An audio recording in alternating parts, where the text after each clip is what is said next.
नमस्कार दोस्तों, मैं अशोक आज रामगढ़ आ रखा हूँ।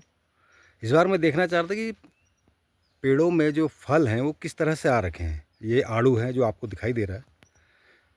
कह रहे हैं कि इस बार फसल जो है वो ढंग से आई नहीं है, और इसी विषय को लेकर के कि आड़ू, सेब, खुमानी, पुलम, रामगढ़ जो एक फल पट्टी कहलाता है, यहाँ पर फल इस बार बहुत ही कम है, नाम मात्र के लिए हैं बस। वो शायद वो भी अभी आने वाली मौसम को झेल पाएंगे या नहीं झेल पाएंगे। इसी विषय को लेकर के हमारे बीच में रमेश जी सुयाल जी हैं।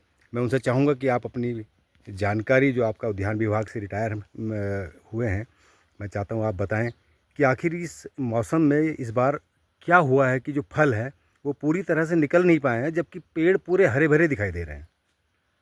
असल में देखा जाए तो ऐसा हुआ पहले जब ये हमारे यहाँ बगीचे इत्यादि उद्यानीकरण हुआ, इसमें उस टाइम का ऐसा था कि तमाम किस्म के फल वगैरह अनेक वैरायटियाँ वगैरह होती थी, देश विदेश से आई होती है।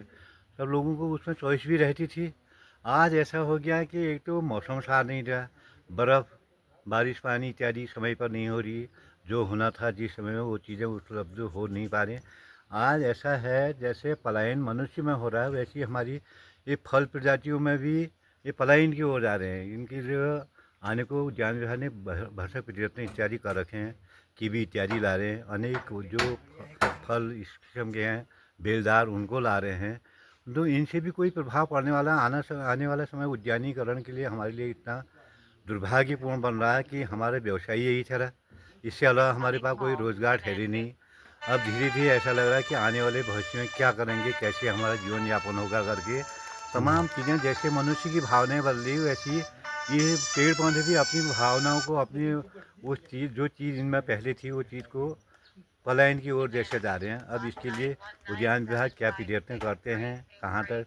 एक तो सबसे मूल कारण ये है कि हमारे यहाँ जो भी प्रशिक्षण लेके आते हैं, पीएचडी करके आड़ू में पीएचडी करके नहीं आता है, सेब में पीएचडी करके नहीं आता है। वो कहाँ पपीता, आम, अमरूद इत्यादि में करके आता है। ऐसे में कैसे होगा? बुनियादी तौर तरीके हमारे बगीचों को मिले नहीं। उस टाइम तो जिस टाइम ये बगीचे ले होंगे उस टाइम तो ऐसा था, अगर हम 1 फुटा गड्ढा खोदें उसमें ही हमारे फल पौधे बड़े अच्छे होते थे, खूब फलते फूलते थे। मैं तो अपना अनुभव बताऊं अपना, मैं तो आप बीती कहता हूँ, जग बीती हमसे होती नहीं है। मैंने 33 पेटी सेव डिलीशियस अपने यहाँ अपने बगीचे में से तोड़ रखा है।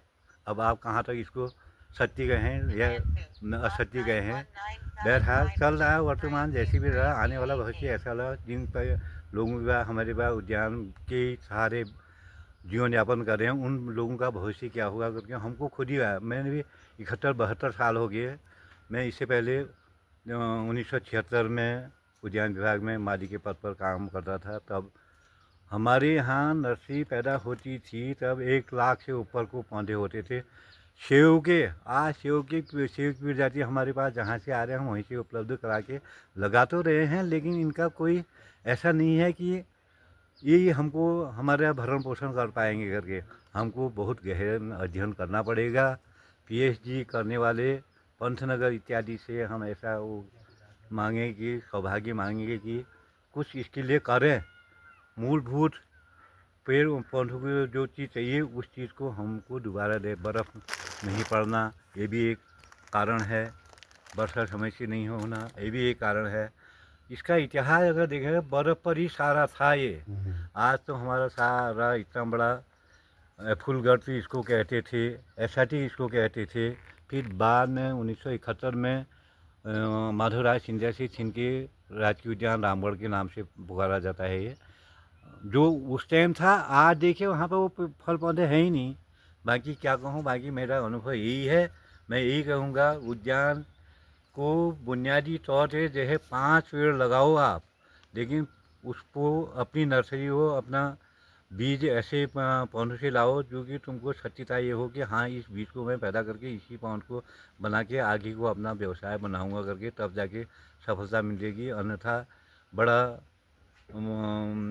हमको बहुत चीज़ खो चुके हैं समझो, क्योंकि आज नहीं हो पा रहा। जिस पौध को हम बनाने में केवल हमको 2 साल में फल देने लगा, आज हमको 5 साल लग जाए, ये भी नहीं हो रहा कि हमको कल के दिन इससे फल मिलेगा। बाकी इतनी मेरी जानकारी है, बाकी अन्य जो भी आपको मिलते हैं उनसे विशेष जानकारी ले सकते हैं। मेरा अनुभव तो यही है कि बगीचों पर निर्भर रहना बहुत मुश्किल है, कोई अन्य रोज़गार देखो तभी उसमें आपको जीवन यापन हो पाएगा। धन्यवाद। धन्यवाद सोयाल जी। तो दोस्तों, आपको एक जानकारी मैं देना चाह रहा था कि रामगढ़ में इस बार किस स्थिति में है फल। ये देखिए, ये आड़ू का पेड़ है, इसमें भी अभी कुछ हुआ नहीं है। फल के नाम पर बहुत ये मतलब नहीं मैं के आपको बराबर क्या नहीं बताऊँ, नहीं है, के बराबर है चीज़ें, नहीं है, मैं और बता उसके रहा हूँ। कारण भी आपको बताए गए हैं। तो दोस्तों, फलों के ऊपर जीवित रहने वाले लोग, किसान जो इस तरह से बागवानी के क्षेत्र में काम कर रहे हैं, उनके लिए निश्चित रूप से एक चुनौतीपूर्ण ये वर्ष जा रहा है।